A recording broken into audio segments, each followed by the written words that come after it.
This is the No Strings Podcast with Rel Simon.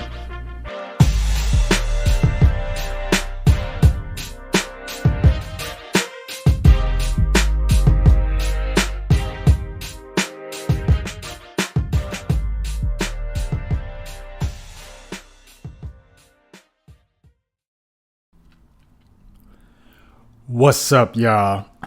Welcome back once again to the No Strings Podcast with Rel Simon. This is episode 62 titled Catching a Flight or Nah? I alluded to this episode as to what I was going to do next in my last episode, Playoffs Round 2.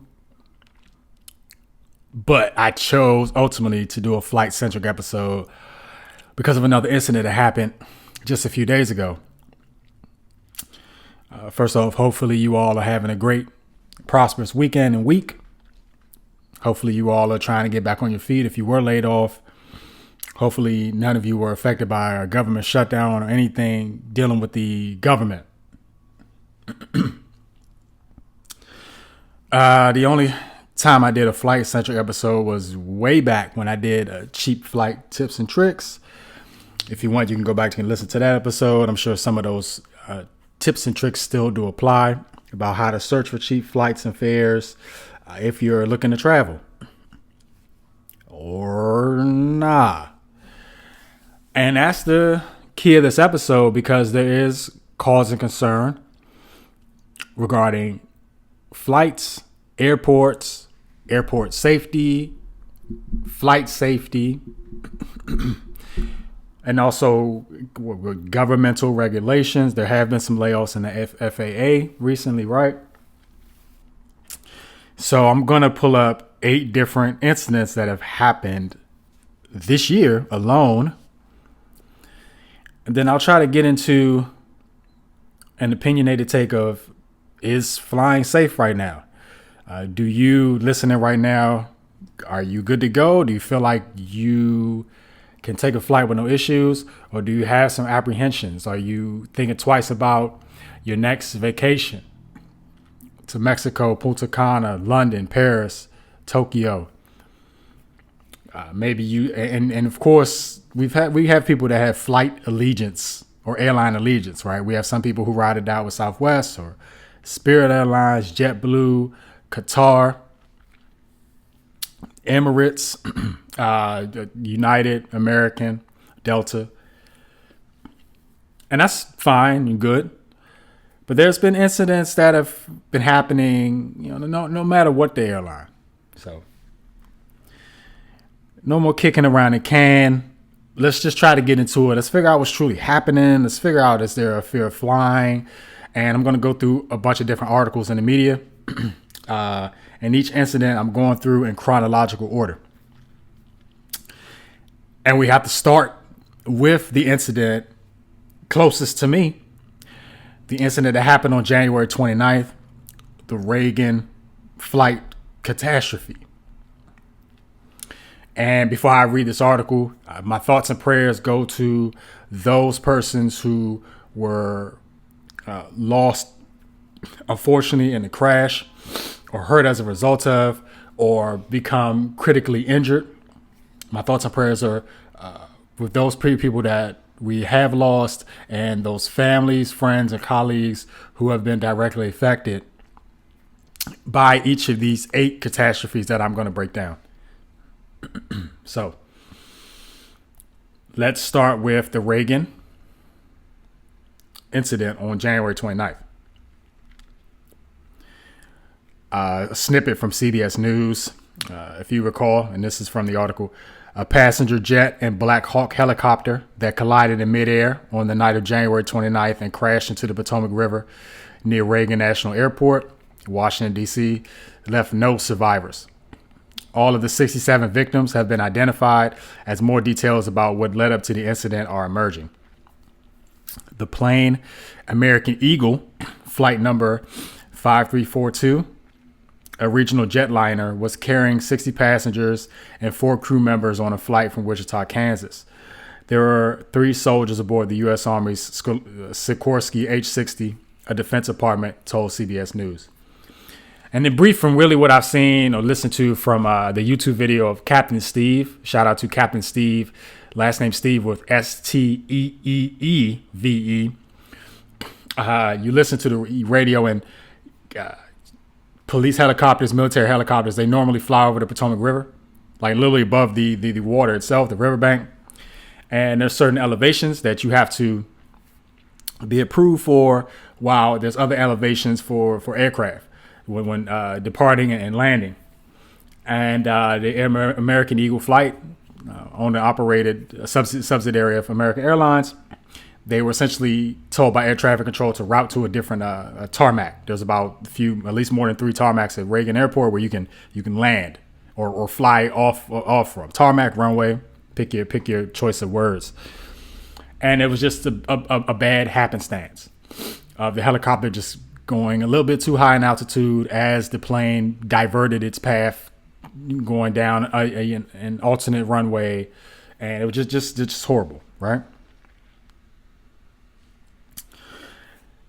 Just a few days later, in Philadelphia, there was a flight crash on January 31st. This is from NBCnews.com.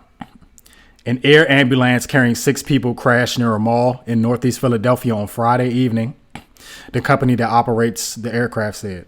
Again, this was on January 31st. Jet Rescue Air Ambulance said it could not confirm any survivors among those on board its plane, which included 4 crew members, a pediatric patient, and the patient's escort, according to a statement. And this is a smaller private jet, one outfitted for medical use, with a few doctors, flight crew, a minor, and the minor's parent,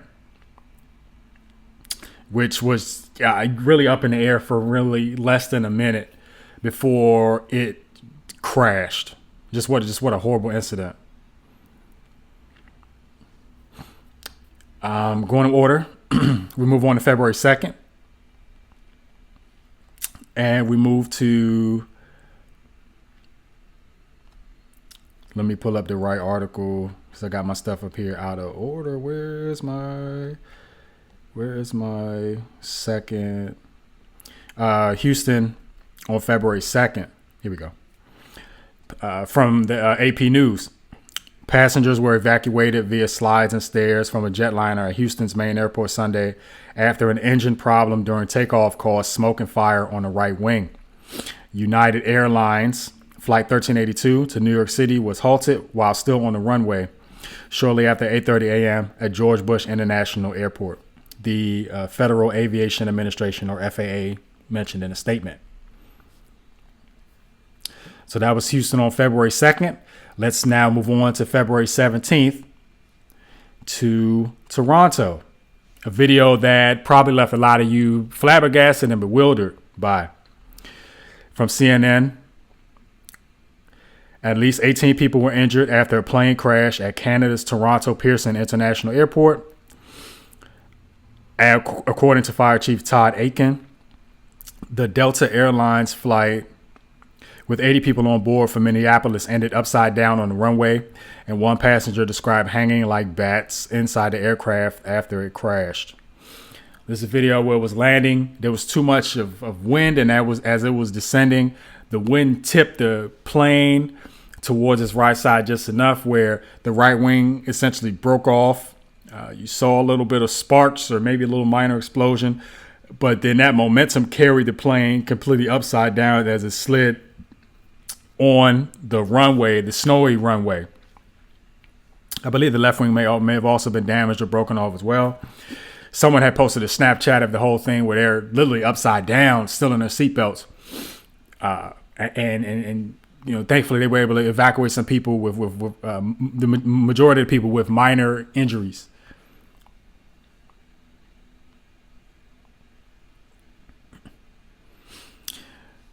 So that is February 17th. We're now going to go to February 25th for an incident that happened in Chicago. If I could pull up my article. Here we go. Yep. Again, from CNN.com. Southwest jet trying to land at Chicago Midway Airport nearly collides with a private plane on the runway. A Southwest Airlines plane had a close call with a private jet that entered the runway without authorization Tuesday morning at the Chicago Midway International Airport, the FAA said. Southwest Flight 2504 landed safely after the flight crew had to perform a go-around to prevent a potential collision, according to Southwest.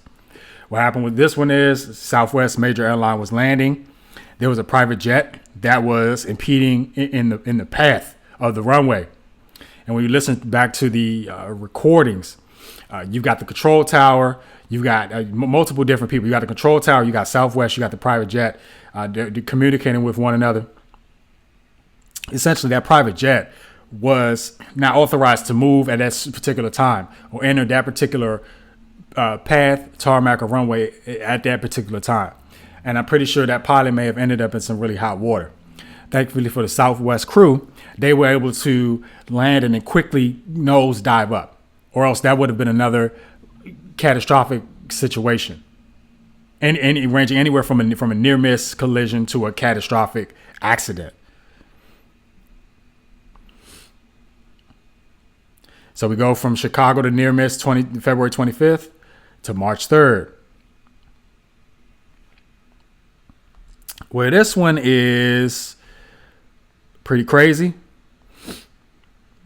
Folks is out here just wilding. Stop praying for people out here. But from USA Today, passengers on the Southwest flight witnessed a disturbing incident when a naked woman caused a delay to their flight this week, according to information from the airline and reports.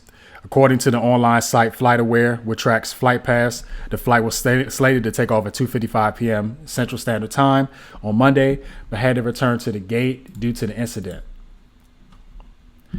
And if I could pull up my article from ABC 13 News, passengers aboard a Southwest flight are shaken up after a naked woman delayed their flight on Monday. The flight from Houston to Phoenix had to return to the gate due to the incident at 3:20 p.m. An eyewitness viewer said the video would show the woman who appeared at the front of the cabin topless, causing a scene. The viewer said the naked woman paraded on board for 25 minutes before action was taken. And also from what I heard, people weren't freaking out because of this. They were pretty chill. They let the lady have her episode, and then once it was time to depart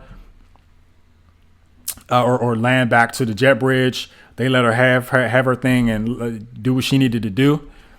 And she sprinted back down on the tarmac and did whatever she needed to do. Again, it's pretty crazy. We do have incidents like that. I just saw a video on Reddit the other day where there is some ladies acting crazy. You know, I don't know how some people get past TSP with this stuff. I keep saying TSP, like their savings plan. I mean, it's TSA. So we go from March 3rd to March 9th in the state of Pennsylvania. Another private jet incident. From the Philadelphia Tribune, 3 victims of Pennsylvania plane crash were taken to a burn unit for treatment, hospital says.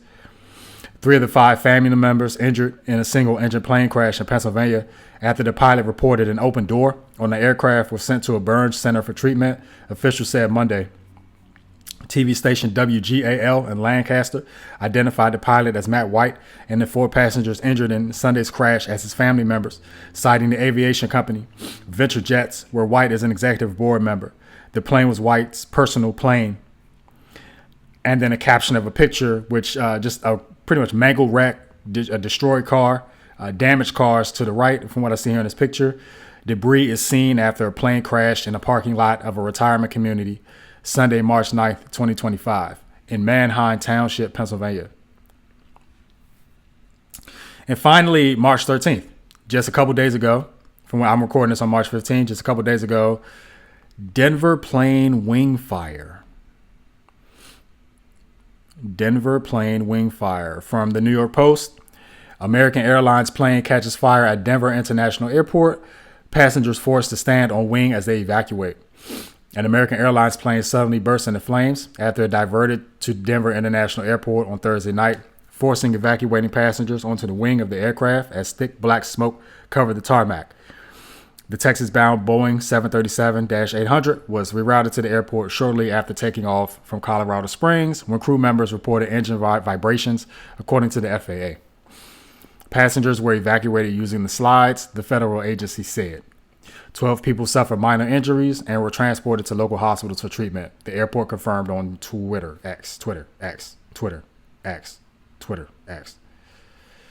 Videos shared on social media show flames and smoke consuming the aircraft as airport crews worked to extinguish the frightening blaze.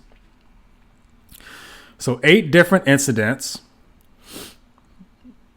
all within the U.S. or North America, Virginia/Washington, D.C., Pennsylvania/Philadelphia, Houston, and Houston in Houston, in Houston heading to Phoenix, in Chicago, in Toronto, in the state of Pennsylvania, in Denver, Colorado. So, if you need a recap of all of those chronological incidents that have been happening this year, feel free to be kind and rewind. Now, let's get into some minor stats regarding flights. From simpleflying.com, when posed the question, how many flights and passengers fly in the U.S. per day, its article, up to 45,000 flights a day. The U.S. aviation system is an engineering marvel and an economic juggernaut, moving over 45,000 flights and 2.9 million passengers daily. This complex network connects communities, drives commerce, and supports the broader economy. So, let us break that down first. And let's just take those flights, the domestic flights. Around 45,000 a day, give or take. I just listed out 8 catastrophic incidents.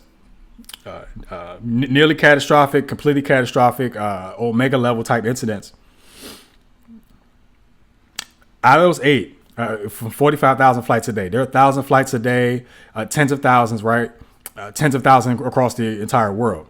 But just looking at the scope of U.S.,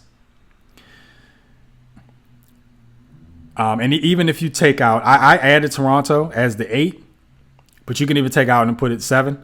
But out of those, if you divide 45,000 into those 7 or those 8, there's a less than 1% chance for you to suffer a catastrophe. Captain Steve reiterates on his YouTube channel that the flight system, it's very complex. It's rigorous training, and from each sort of accident, they kind of learn how to prevent the next one, prevent the next incident. The procedures that they have in place are definitely for our protection. There's a greater chance that number may bump up if there's a common mechanical failure with the engine or the like, right? If there's the fire, if there's an engine issue and there's a fire on the tarmac, there is a chance that you may have miscommunication, where communication is so important between flight, air traffic controllers, air towers, the smaller flights, the private jets, and the major airlines, but also the cargo jets and police and medical related helicopters and airplanes.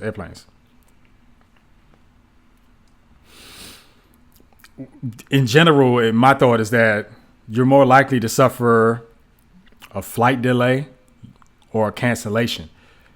You may have a weather-related flight delay or weather-related cancellation. That's way more likely, something from Mother Nature, than a catastrophic incident. The Toronto airplane, the freakishly crazy incident where there was just enough of a gust of wind to blow the aircraft upside down. But these incidents are so few and far between. So hopefully me saying this provides you with a little bit of reassurance based on just what I've seen for you to not be afraid to fly. Of course, do your ritual, do what you got to do, pray before you fly. I don't know, maybe some of y'all light sage before you fly, whatever you got to do. But there's always a risk. There's a risk of walking across the street. There's a risk of driving a car. There's a risk of driving a truck. There's a risk of being in a boat. There's a risk of being in a cruise ship. There's always a risk with something. There's a risk with airplanes, but there's safety measures put in place. Now, tying it back to the finances, the airline industry, it's not going anywhere. It's not like these incidents are going to stop the airline industry. It's going to improve and make improvements. And I'll make another point regarding Reagan in a second, because I'm going to reference another article. But from Forbes, an article posted June 3rd, 2024, airlines expect record $996 billion revenue, but modest profit. During the International Air Transport Association's annual meeting in Dubai, the association projected the world's airlines will make $30 billion in net profit this year from a record $996 billion in revenues. Passenger numbers will also set a record, with 4.96 billion people expected to travel by air. "Quote unquote, the human need to fly has never been stronger," said Willie Walsh, IATA's Director General. "Quote unquote, moreover, the global economy counts on air cargo to deliver the $8.3 trillion of trade that gets to customers by air." So the airline system worldwide is a juggernaut, a nearly $1 trillion industry. Well, let's say over $1 trillion industry, because we're not even putting into account the amount of money through cargo ships, through air cargo, DHL, FedEx, UPS, any other specialty carriers. We get a lot of our goods through land, sea, and air. We may get some things brought in through land or sea from Canada, land or sea from Mexico, over the air or cargo ship from Europe or maybe from Africa, right? Air or sea from China, Philippines, everywhere on East Asia. So these different types of methods of transportation and delivering product is vital to the American economy. And even with these imposed tariffs that Donald Trump is seeking to propose, us Americans, we're going to be definitely feeling that with each and every aspect, from toilet paper to whiskey to aluminum to even the plastic sleeves and protectors that I purchased for the trading cards and my trading card addiction or hobby that I've been recently. Anything that's imported from X, Y, or Z. And part of the import is through air cargo, air shipment, right? It may be a chance where you get charged extra if you're trying to fly something out from Canada or China or Mexico in the future. But that's a whole nother topic for another day. What I want to get to is there's profit. And the airline business is booming and seeking to rebound after 2020 and 2021 left the airline companies nearly flatline. Remember, they were a bunch of companies that were seeking for funding just to stay open and loans and some help from the government, because a lot of flights had to be canceled because of the pandemic. A lot of people had to be laid off. And so it's flying safe right now. First article I'm going to look at is from ABC News, posted on March 11th, so just a few days ago. The NTSB, which is the National Transportation Safety Board, calls for immediate changes at Reagan Airport. The NTSB on Tuesday called for immediate changes at Reagan, saying the current helicopter routes around the busy airport pose an intolerable risk to aviation safety in the wake of January's collision that killed 67 people. The NTSB is recommending that the FAA permanently ban helicopter operations near Reagan when runways 15 and 33 are in use, and designate an alternate helicopter route for pilots, Chairman Jennifer Hamady said during a news conference. And we'll see how that works out. That'll require different organizations to figure out the best plan, because a lot of times when they're utilizing those routes, they're going through the Potomac River. If you Google the Potomac River and see what it looks like, especially around that corridor of Virginia, those flight training exercises and all those routes, they take those routes. So they don't have to fly into the city through DC, through Southwest or Southeast or whatever those parts, right? I'm pretty sure there's restricted airspace. I believe, I could be wrong, the Capitol, the White House, there's just certain restrictions. And Reagan is in what we're looking at, Alexandria, right? And then you got Arlington a little bit over to the left. You've got Ross, and you've got the Pentagon. You've got a lot of different governmental places. So even on top of that, there's just a lot of restrictions. And Reagan, where Reagan is, close, kind of sitting on the water, sitting on the bank of Potomac River. You have these certain flight paths where you have to land. And you can go to FlightAware or Flight Track or whatever in Google, and you can see a daily map, and you'll see so many zigzags and colors of planes that are going this and that way. As I'm recording this right now, there's at least 100 planes, probably 500 planes, probably 1,000 planes. Honestly, I'm recording. This is what time? What time is it? It's 5:08 on a Saturday. I'm recording this. There's planes in the air literally right now. There's planes getting ready. They're getting ready to land, getting ready to depart. Planes in the air, right? When we sleep, when we wake, it's a nonstop 365. But I do agree, and again, this is a measure of safety, because flight and air travel is such a vital resource and component for life. You know, how else are you going to get to Jamaica? How else are you going to get to Punta Cana? You could always drive to Miami for spring break, go down 95, or you catch your Spirit flight. I mean, you know. But there does have to be accountability in terms of the regulation and the communication. And that involves adequate staff. And FAA, even before the layoffs, have been hit with some staffing issues. Now, in terms of the safety, there's a columnist from people.com saying, I have serious flight anxiety. Here are 9 things aviation experts told me to feel better about flying right now. Let me see. I'm just going to scroll down and just try to hit a few of the points. So one of the bullet points is having flight anxiety is valid. One of my least favorite things to hear when I express my fear of flying is, quote unquote, don't worry, flying is the safest mode of transportation. And while there are copious amounts of data and stats to back this up, once I hear an unfamiliar noise or we start going through unexpected turbulence, that all goes out the window. Thankfully, people on the ground understand.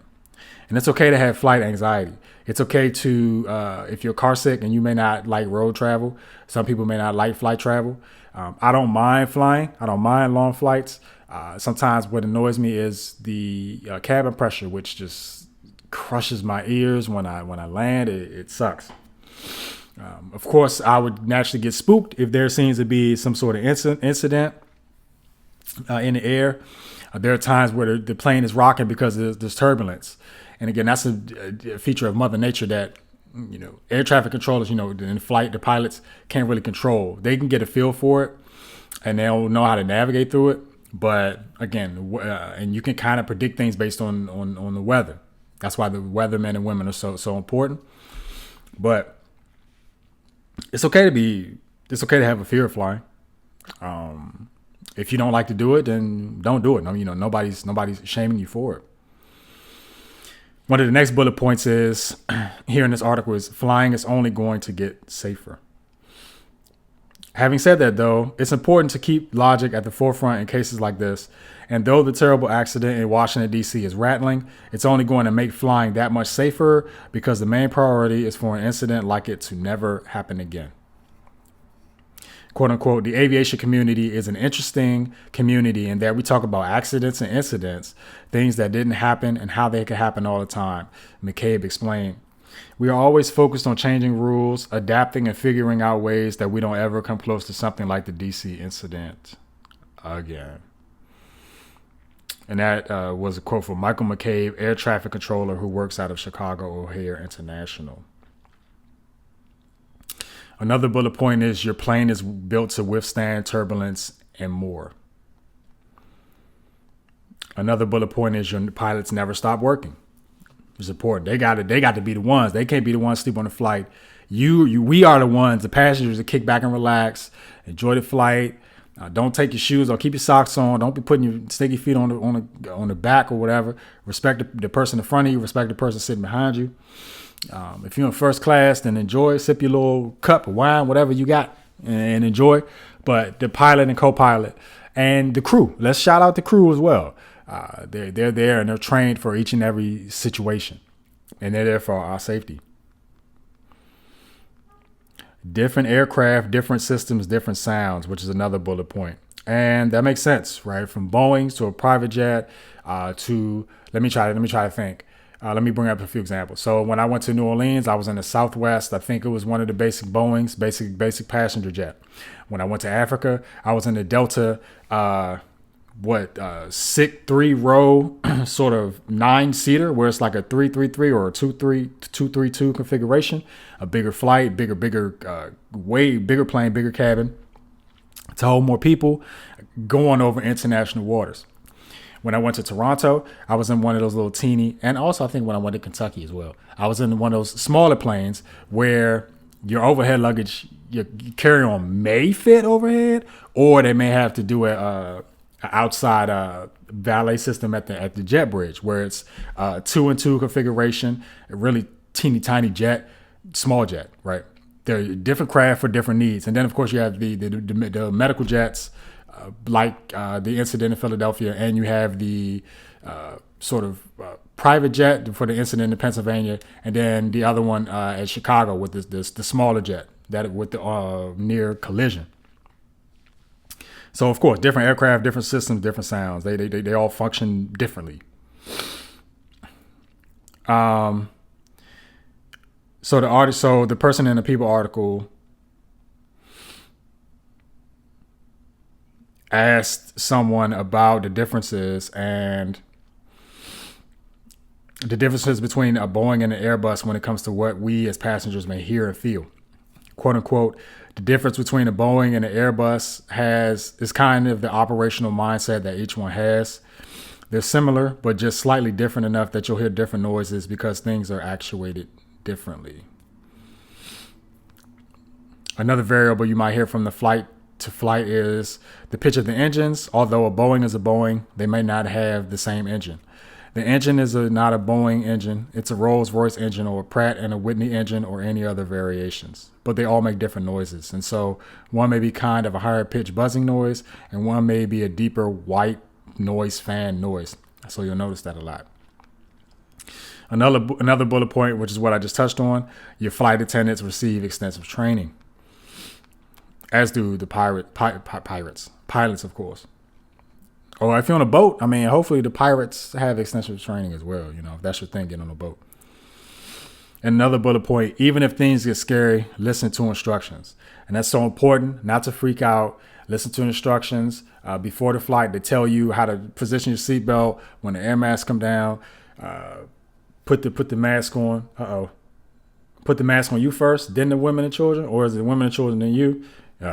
I probably failed that, but you get the gist of what I'm saying. But the flight attendants, they are well attuned and well trained to so many different scenarios, and when there's a panic, of course, listen to them 100%. And then here's another point here, and I'm looking deeper into this article. I saw the first two bullet points earlier, but I'm looking deeper into this article, and one of the points is delays are a good thing. It's no secret that there are staffing shortages within the aviation industry that have led to delays on the ground, and whenever there's a delay, my mind goes straight into catastrophizing. In actuality, though, delays are sometimes a good thing. Nelson gives the example that when air traffic controllers are understaffed, in a lot of situations, the solution is to then cut capacity of planes flying out. Quote unquote, what that does is slows down the flow of traffic. It might mean that your flight is either delayed or canceled, and that typically because the scene is not safe. The people have decided that they are not in a place to safely do their job, and so that slows things down. In other words, if 10 planes are meant to fly out and there aren't enough air traffic controllers to accommodate that, then the number of planes meant to go out is decreased. Quote unquote, we don't want anything to be chaotic. Even in an emergency, everything is designed to happen slowly. From someone here named Kukal. I'm not going to scroll all the way back up, but this article, the person who wrote the article was interviewing a bunch of different people within the industry. This may be the final point. Remember, people are working to make the aviation industry better. Yes, and that's the final point. So, just to wrap this thing up, because we about 30 minutes in the weeds. Have you gained a fear of flying? Did you always fear flying. For me, my thoughts is there is this fear tactic. The media, and it's sometimes not necessarily on purpose, but the media can spin a little bit of fear. And when you see a lot of things happening all at one time, it's funny for a lot of you drivers out there. When sometimes you may get into somebody driving crazy or something on a turnpike, and one thing happens out of another, a little near miss or something, or you're trying to honk at somebody, and then you just kind of get the itch where it's like, all right, I need to get home as soon as possible because today isn't the day. There are days like that. Nothing is perfect, even in the airline industry. But I want you to leave this episode with a state of confidence, knowing that the airline industry is working for us, because obviously they want profit. They want that money. Average plane ticket, it can be anywhere between $330 to $500.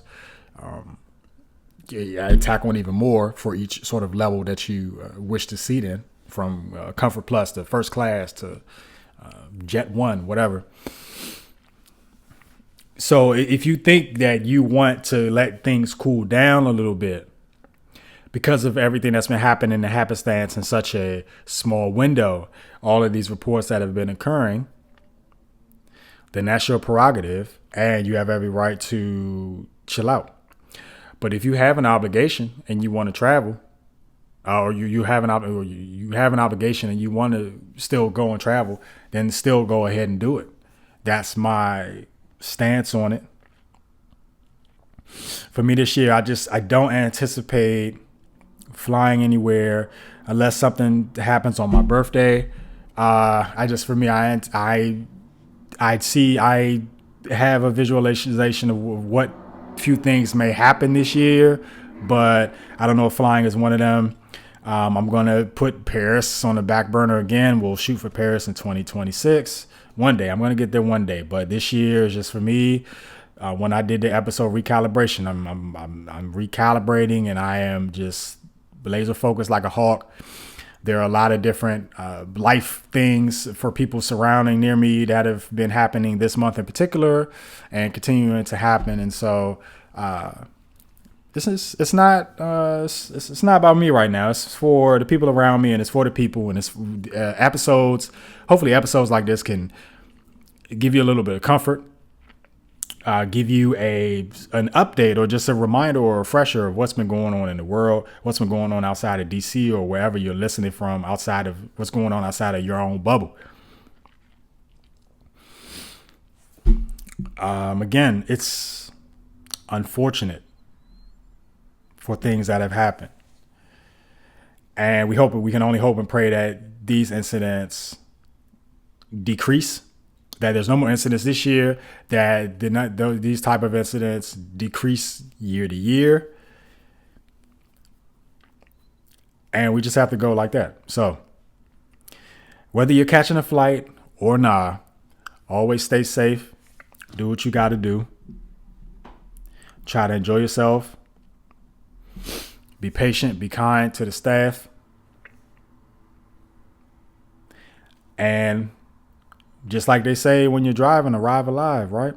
So, all right, y'all, I wanted to do a airline focus episode and definitely got it out of the way. This has been episode 62, No Strings Podcast. Thanks for hanging out, rocking. This your first time listening, be kind, rewind. Check out a whole bunch of episodes. Now it's like nowadays you hitting on 62, and it's so much stuff now, and that's interesting. That's just interesting. But I continue to just do good work out here. So y'all definitely have a good day. Thanks for listening to the No Strings Podcast, episode 62. Y'all take care. Bye.